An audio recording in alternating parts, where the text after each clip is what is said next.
Uy, ang ganda oh. Kita nyo ba yan? Uy, ang ganda oh. Kita nyo rin ba yun? At meron pa dun. Meron pa tayong mga kalamansi dito. Pero syempre hindi akin yan. Yan ay tanim ng aking biyenan. Saan ang kalamansi? Hindi ko makita. Kalamansi ba to? Ay oo nga. Ayan oh. Kalamansi. Fresh na fresh. Ayun pa oh.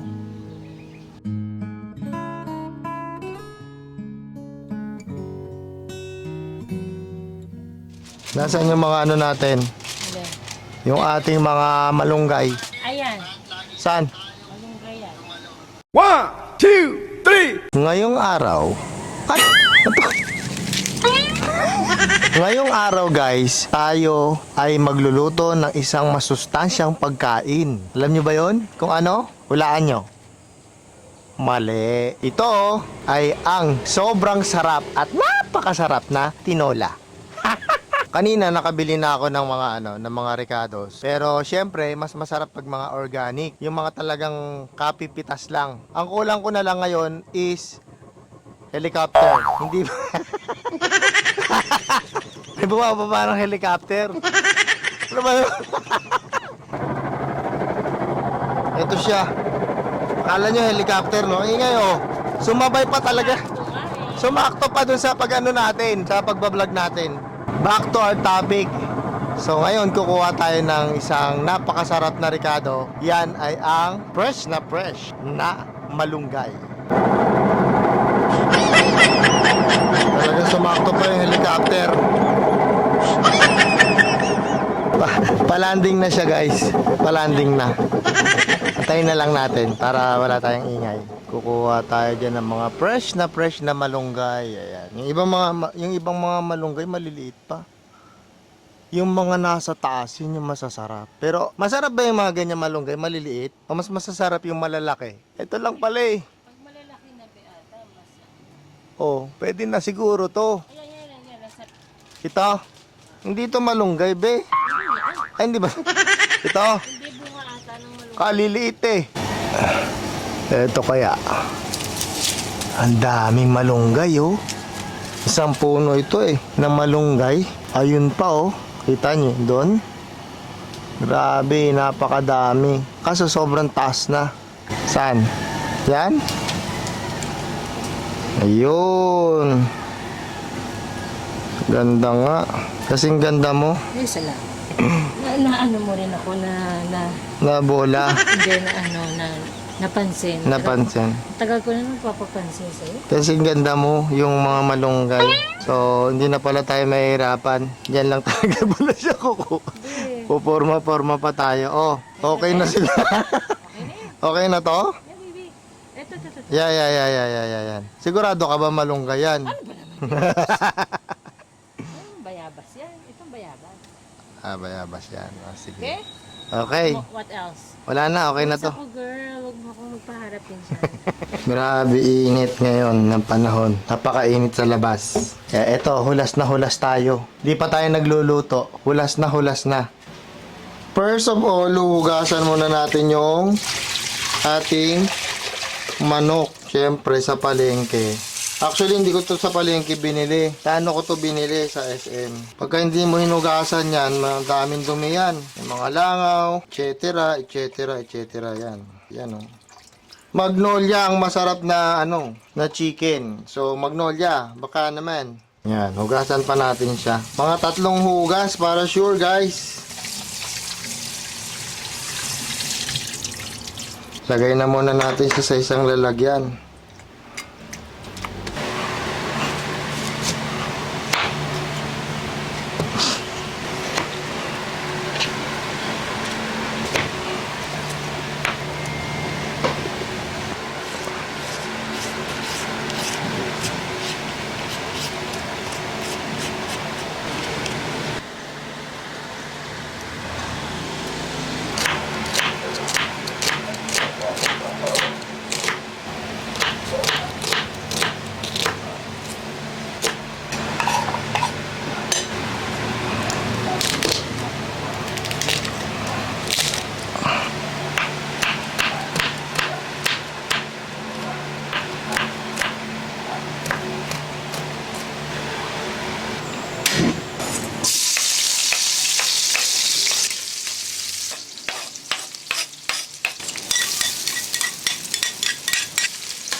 Lagay na natin tong Knorr.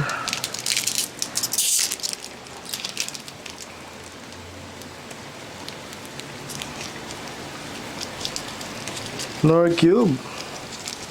Baka naman.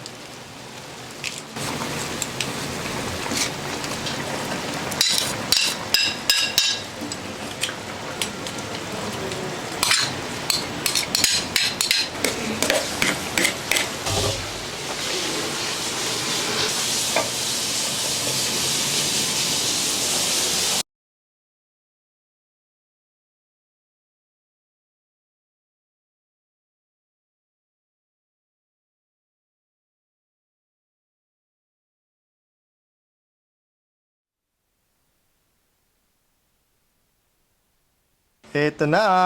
Mukhang mapaparami na naman tayo ng rice ngayon. Kuha na tayo. Yan. Ang gusto kong part yung medyo nasa dulo-dulo. Yung medyo paano siya. Just like this. Yan. Wow. Sariwang-sariwa guys yung ano natin. Yung ating malunggay. Pray muna tayo. Panginoon, salamat po Ama sa biyaya at pagpapala na inyo pong itinagkaloob sa amin. Magsilbing kalakasan po sana ito ng aming lupang katawan at anumang karumihan sa pagkain ito ay nawa ay alisin mo po Ama.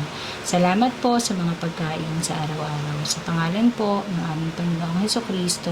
Amen. Amen. Masarap talaga yung sausawan sana na may nakalimutan kong bilhin. Ang tawag doon? Yung maanghang? Sili. Pasawsaw natin sa patis. Ang sarap ng sayote dito talaga sa tinola. Tapos isasawsaw mo sa patis. Ay, naku po. Kasarap. Kahit panay pawis ang inabot natin kanina na nagluluto tayo. This is the fruit of our... Sarap.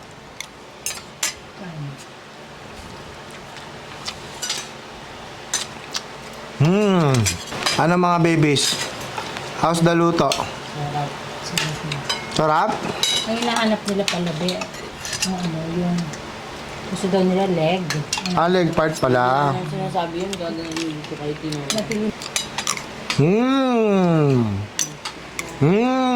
Sarap ng sabaw. Buti marami kang magsabaw ngayon. Gusto ko maraming sabaw. Siyempre, kung ano yung gusto mo, niluluto ko. Diba? Kita mo, itong part na to, ikaw may gusto nito. Ganon tayo, guys, pag nagluluto. Yung mga nagluluto, dapat, ang preferred mo, yung panlasa nung kakain. Hindi lang po yung para sa atin. Tatanungin mo sila kung anong gusto nila, anong gusto nilang part. Katulad ni sis, gusto niya ng breast part pagka tinola, o di breast part.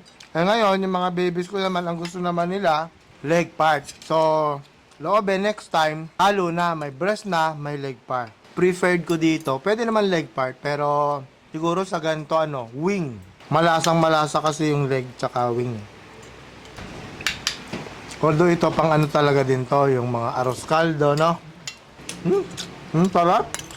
Kaya nyo kami guys, ito, ulam na namin to hanggang gabi. Siguro ang budget ko lang nito, magkano yung manok? 195. Tapos yung mga ricados na mga sayote, libre naman yung ano natin, malunggay. Mga nasa lang, 250 kabuong araw. Maghapon na. Ibig sabihin per meal, mga nasa 125 pesos lang. Apat na kami. Masustansya pa. Actually, pag bibili ka ng ulam, siguro makakabili ka nito 80 pesos na. O 70. 100 dati, may nabihan ako. 100? 100 na? Ganun ba? Ang problema, siyempre tinda yun no? Hindi masyadong marami yung sahog, yung sabaw Marami. hindi ganong maraming sabaw, pero alam nyo na, siyempre pag paninda, mas gusto nila yung mas maraming sabaw. Tapos yung mga laman, katulad ng chicken, hindi ka makakakuha ng talagang gusto mong marami-rami. Kasi budgeted lang din yun. Ang sarap. Pepengin nga ako kanin. Tanda ko. Salamat sa Diyos. Minsan kumain tayo, no? Ano ba yun? Jerry's ba yun? O Jerry's? O ano ba yung isa? Gilligan's? Kumain tayo ng sinigang na baboy. Ako po, yung baboy, bilang na bilang mo. Yun, yung huli natin. Yung sinigang na baboy, no? Bilang na bilang mo yung baboy na nakain mo, no? Siguro mga nasa lang yun. Mga 6 lang siguro. Pero mahal nun, no? Tapos yung sabaw niya, ang dami. Kaya kami, hindi kami masyadong sabik sa ano, sa resto. Basta talaga pag kinakamay, no? Basta nagugas ka.